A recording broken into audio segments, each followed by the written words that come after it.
প্রিয় দর্শক, আসসালামু আলাইকুম।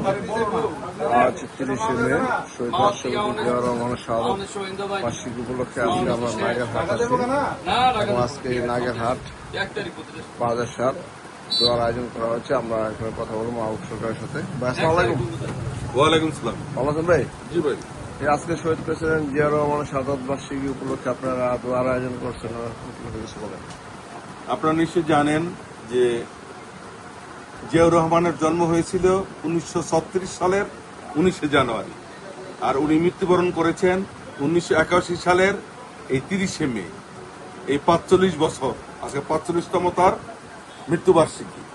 আর কাকতালীয় ভাবে যে জিনিসটা, উনি 45 বছরে জীবিত ছিলেন।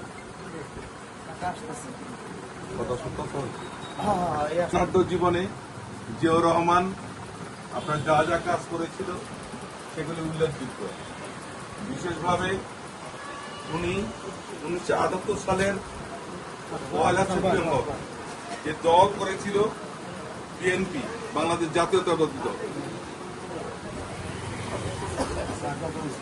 সেপ্টেম্বর ঢাকার যে প্রাকৃতিক সৌন্দর্য মণ্ডিত রত্না পার্কের বিকাল 5 ঘটিকায় এই দল গঠন করেন। আজকে সেই দলের যারা অনুসারী, আমি অত্যন্ত আনন্দিত এবং গর্বিত।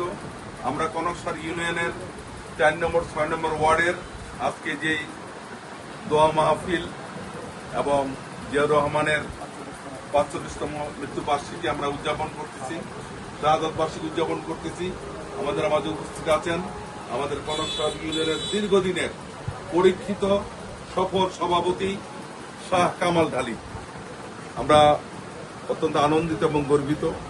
আমাদের মাঝে উপস্থিত আছে, আপনারা জানেন, পৃথিবীতে যা সৃষ্টি চিরকল্যাণকর, অর্ধেক তার করিয়াছে নারী, অর্ধেক তার নর। সেই নারী হিসাবে আমাদের এবার চেয়ারম্যান প্রার্থী মোসাম্মদ সেলিনা আক্তার উপস্থিত আছেন এবং আমার পাশে উপস্থিত আছেন আমাদের কনকসার ইউনিয়নের একদম পরীক্ষিত মানুষের দ্বারে দ্বারে যিনি পৌঁছে গেছেন সেবা নিয়ে, তার সাহায্য নিয়ে, বাবুল ঢালি একটা পরিচিত নাম।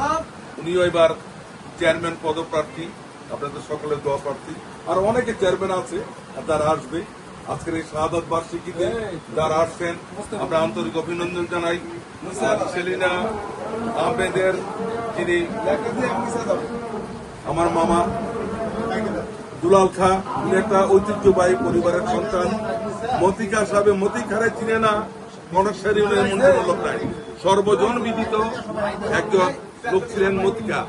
উনিও মেম্বার ছিলেন, জনপ্রতিনিধি ছিলেন, তারই সুযোগ্য সন্তান এবং অত্যন্ত আনন্দিত।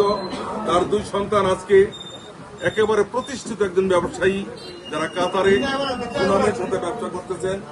বাবাকে কিভাবে আরো মানুষের কাছে পৌঁছে দেওয়া যায়, মানুষের দোরগোড়ায় পৌঁছানো যায়, সম্মানিত আনা যায়, তার 2 সন্তান চেষ্টা করতেছেন। আপনারা যারা আছেন সবাইকে ধন্যবাদ। আজকে আমাদের 4 নম্বর 6 নম্বরের যে আমাদের সাংগঠনিক সম্পাদক আমাদের আসলাম আহমেদ, সার্বিক এই তত্ত্বাবধানে তিনি আমাদের এই এলাকাটাকে বিএনপির জাতীয়বাদীর যে মূল স্রোতধারাকে ধরে রাখছেন। আসলাম আহমেদ আছেন আমাদের আবুল বাসার আমাদের 6 নম্বর ওয়ার্ডের সভাপতি, হাবিবুর রহমান হাবিব, এবং আমার মামা উনি মেম্বার প্রার্থী, মামা সিনিয়র সভাপতি আমাদের 6 নম্বর ওয়ার্ডের। আমার পিএম সাহেব আছেন, আমাদের আর কে আছেন, আমাদের তারেক খান, তারুণ্যের অহংকার ইঞ্জিনিয়ার তারেক খান। ইতিমধ্যে আমরা ফেসবুকে বিভিন্ন যোগাযোগ মাধ্যমে যুব দলের যুগ্ম আহ্বায়ক, না আমি অন্য কিছু না, তার যে ডিগনিটি আছে, তার যে নামের পরে ভাইস প্রেসিডেন্ট প্রার্থী লৌজং থানা। এবং আমরা মনে করি এইরকম নবীন যারা আছে, ওই নতুনদের খ্যাতন ওরে কালবৈশাখী ঝড় তরা সব জয় সেরকম তারুণ্যের অহংকার আমাদের ইঞ্জিনিয়ার তারেক খান এবং ওনার বাবা রতন খান, সবাই চিনি, সবার একদম পূজনীয় লোক ছিলেন। যারা আছেন সবাইকে আমি ধন্যবাদ জানাই।